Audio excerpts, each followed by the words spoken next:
আসসালামু আলাইকুম। আজকে আমি মিনি চিকেন ফ্রাইটা করে দেখাবো।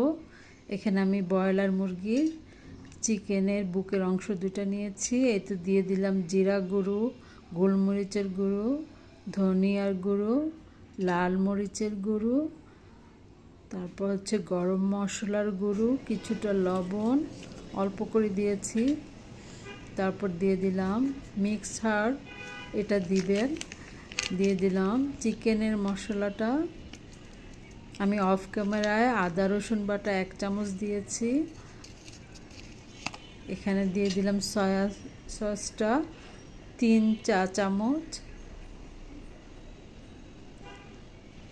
দিয়ে সব মশলা একসাথে মিক্স করে নিচ্ছি খুব ভালো করে। দিয়ে দিলাম একটা ডিম, এতে করে চিকেনটা জুসি থাকবে। এখন আমি ঢেকে রাখলাম 10 মিনিট। 10 মিনিট পর আমি 1 পিস লেবুর রস দিয়ে দিলাম। এখন শুকনো ময়দায় আমি কিছুটা লবণ, মরিচের গুঁড়ো, গোলমরিচের গুঁড়ো দিয়ে নিয়েছিলাম।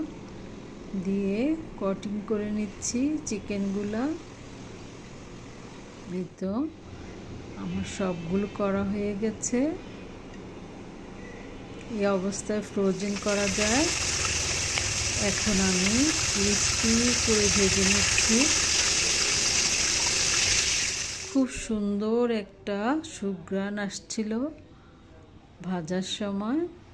এই তো হয়ে গেল অনেক মজার মিনি চিকেন ফ্রাই।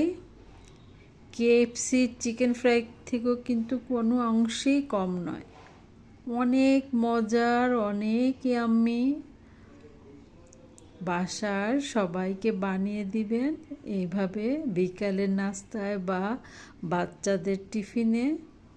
অনেক ভালো লাগবে। আল্লাহ হাফেজ।